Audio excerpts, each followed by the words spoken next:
Hello everyone. The topic for today's video is pituitary gland. In the previous video we studied about what is endocrine gland and what are its various types. The first one is pituitary gland. Pituitary gland is also known as master gland. Why is it called master gland? It's called master gland because it controls all the activities of other glands. बाकी endocrine glands के secretion या inhibition के अंदर कौन control करता है? Pituitary gland control करता है. एंड फर्दर पिट्यूटरी किसके कंट्रोल में होता है? हाइपोथैलेमस के कंट्रोल में होता है. Mind that hypothalamus is part of our brain and pituitary gland is an endocrine gland. That's why pituitary gland is also known as hypophysis. इसे हाइपोफाइसिस क्यों कहते हैं? बिकॉज ये हाइपोथैलेमस के साथ होता है connected. As I drawn here in the diagram, this is the pituitary gland और ये है हाइपोथैलेमस.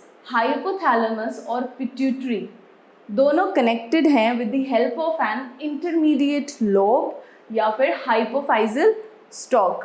ये जो इंटरमीडिएट लोब है या हाइपोफाइजल स्टॉक है, इसका कोई सिक्रीशन में कोई रोल प्ले नहीं है. सिर्फ ये सेपरेट करती है हाइपोथैलेमस को पिट्यूटरी से. That's why pituitary gland is also known as hypophysis.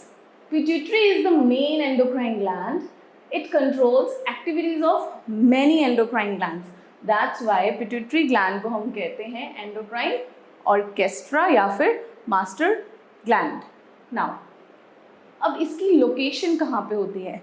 हमारे स्कल के बेस पर एक बोन प्रेजेंट होती है, that is the sphenoid bone. Skull के बेस में एक स्फेनॉइड बेस प्रेजेंट होती है. वहाँ पर एक डिप्रेस्ड पार्ट होता है, दबा हुआ डिप्रेस्ड पार्ट, जिसे हम कहते हैं सेला टर्सिका. सेला टर्सिका एक डिप्रेस्ड पार्ट है हमारे स्कल की बेस के अंदर, जहाँ पर ये पिट्यूटरी ग्लैंड प्रेजेंट होता है.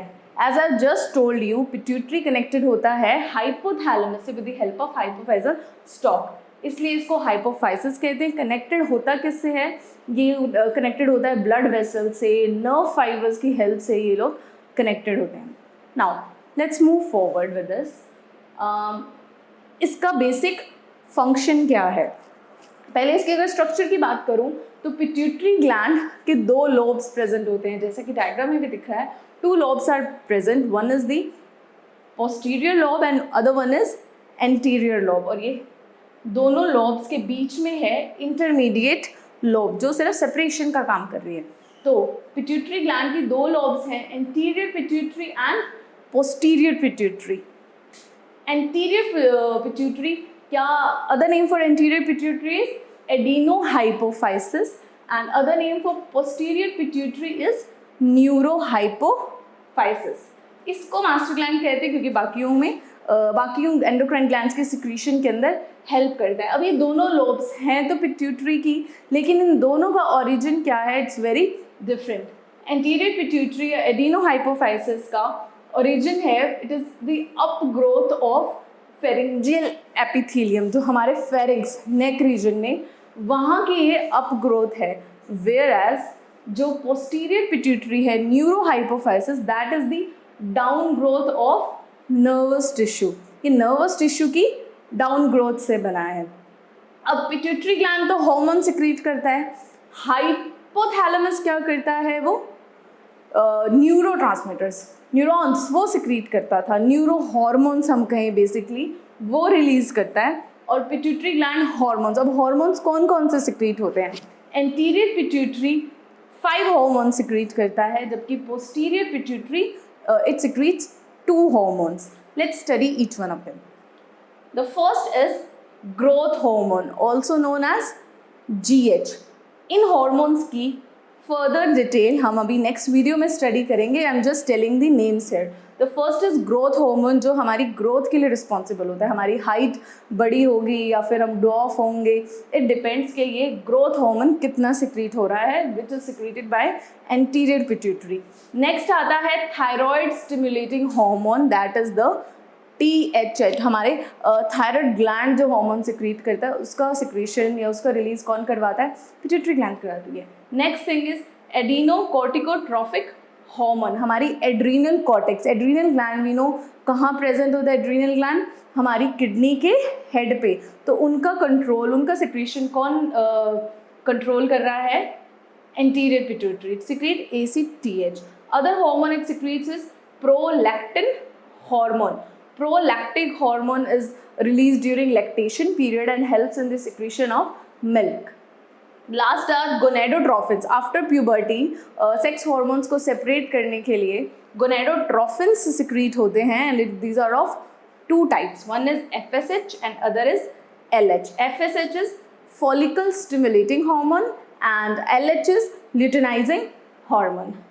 And coming to the posterior pituitary, कि two hormone secrete करता है, one is oxytocin and other is antidiuretic hormone ADH, which is also known as vasopressin. Oxytocin labour के टाइम प्रोड्यूस होता है, हमारे uterus की कॉन्ट्रैक्शन में हेल्प करता है और मिल्क रिलीज के अंदर हेल्प करता है। And the last is anti diuretic hormone या वेसोप्रेसिन, ये हमारी बॉडी के अंदर वाटर का जो इनटेक है उसे इंक्रीज करता है और यूरिन आउटपुट को कंट्रोल करता है, उसको रिड्यूस करने में हेल्प करता है। So these are all the hormone secreted by pituitary gland which will study in our next video. Now अब हम इसका प्रोसेस देखें कि ये बेसिकली प्रोसेस सारा होता कैसे है, हाइपोथैलेमस कैसे हेल्प करता है। सबसे पहले कोई ना कोई स्टिमुलस रिलीज होता है, कोई भी पार्ट है बॉडी का जिसको हार्मोन की ज़रूरत है वो क्या करेगा? स्टिमुलस सिक्रीट करेगा और वो स्टिमुलस सीधा कहाँ जाएगा? हाइपोथैलेमस के पास जाएगा। हाइपोथैलेमस के पास जब आएगा तो hypothalamus, I just told you, क्या सिक्रीट करेंगे? न्यूरो हार्मोन सिक्रीट करते हैं। तो हाइपोथैलेमस ने स्टिमुलस मिलते ही न्यूरो हार्मोन्स सिक्रीट करें। न्यूरो हार्मोन्स, ये इनको हम न्यूरो हार्मोन्स भी कहते हैं, इन्हें हम कहते हैं सिक्रीशन या फिर इनहिबिटिंग हार्मोन्स। किसी भी चीज़ का सिक्रीशन भी करवाते हैं और किसी चीज़ का इनहिबिशन भी करवाते हैं। तो इन्होंने ये न्यूरो हार्मोन सिक्रीट करे और ये न्यूरो हार्मोन्स अब हाइपोथैलेमस से कहाँ जाएंगे? पिट्यूटरी पे जाके अटैक करेंगे। तो जैसे ही पिट्यूटरी पास गए कि ये फर्दर हार्मोन की हमें नीड है, तो पिट्यूटरी ग्लैंड वो पर्टिकुलर हार्मोन क्या कर देगा? सिक्रीट कर देगा। जैसे कि ये एंडोक्राइन ग्लैंड्स हैं, ये सिक्रीशन कहाँ पोर करेंगे? They will pour their secretions directly into the blood. तो पिट्यूटरी ग्लैंड ने हार्मोन सिक्रीट किया, ब्लड के अंदर उस हार्मोन का क्या हो गया? लेवल इंक्रीज हो गया। अब जो प्रोसेस होना है हो गया, ब्लड के अंदर इसका कंटिन्यूस हार्मोन का लेवल इंक्रीज हो जा रहा है। तो ये क्या मैकेनिज्म? नेगेटिव फीडबैक मैकेनिज्म वापस हाइपोथैलेमस को जाएगा कि ब्लड के अंदर ऑलरेडी इस हार्मोन का लेवल बहुत ज़्यादा हो गया, अब और सिक्रीट नहीं किया जाए। दैट्स वाई इसे हम कहते हैं नेगेटिव फीडबैक मैकेनिज्म या फिर हम इनहिबिशन हार्मोन, इनहिबिशन इफेक्ट। तो हाइपोथैलेमस ने उस हार्मोन, न्यूरो हार्मोन का सिक्रीशन करना बंद कर दिया। प्रोसेस हो गया, जो भी ब्लड के अंदर था सेल्स ने यूज़ कर लिया। उसके बाद क्या होगा? अब ब्लड के अंदर लेवल वापस से कम हो गया, अब वापस से हमें क्या चाहिए? वो हार्मोन चाहिए। तो जैसे ही ब्लड के अंदर डिक्रीज हुआ लेवल इस हार्मोन का, इसने वापस से हाइपोथैलेमस को क्या भेजा? पॉजिटिव फीडबैक मैकेनिज्म कि इस हार्मोन का लेवल ख़त्म हो गया और वापस से क्या करा जाए? सिक्रीट किया जाए ये वाला हार्मोन। इस पूरे प्रोसेस को क्या कहते हैं? Hypothalamo hypophyseal relationship. So this is the hypothalamo hypophyseal relationship, जिसमें स्टिमुलस सबसे पहले, लेट्स गेट इट, सबसे पहले स्टिमुलस आएगा और स्टिमुलस किस पे अटैक करेगा? हाइपोथैलेमस पे, कि रिलीज दैट पर्टिकुलर इनहिबिटिंग या फिर releasing hormone. Hypothalamus will further secrete neurohormone and it will attack the pituitary gland, which further will secrete the required hormone directly into the blood. Blood के अंदर वो level rise हो गया उस hormone का और पूरा प्रोसेस एंड अप हो गया। अब हमें और रिक्वायरमेंट नहीं है उस हार्मोन की, तो क्या सिग्नल लेके जाएगा हाइपोथैलेमस के पास? That will be negative feedback कि फर्दर इसको हम स्टॉप कर दें और हार्मोन रिलीज नहीं हो। अब हार्मोन का रिलीज बंद हो गया, वापस से हमारे ब्लड के अंदर उस हार्मोन का लेवल डाउन होता गया, उस हार्मोन को हमारे सेल्स ने यूज़ कर लिया और ब्लड के अंदर वापस से डिक्रीज हो गया, अब डिक्रीज होने पे हमें हार्मोन और चाहिए, तो जिसके लिए हम वापस हाइपोथैलेमस को सिग्नल देंगे, that will be the positive feedback mechanism. Do not confuse between negative feedback and positive. Negative is to stop the realization of hormone, whereas the positive feedback mechanism is refers to when hypothalamus, we ask hypothalamus to restart releasing those hormones. I hope this was clear. So this was the first part of our pituitary gland. In the second part, we are going to study the various hormones in detail. 5 for anterior pituitary and the 2 for posterior pituitary. I hope this was helpful. Thank you for watching.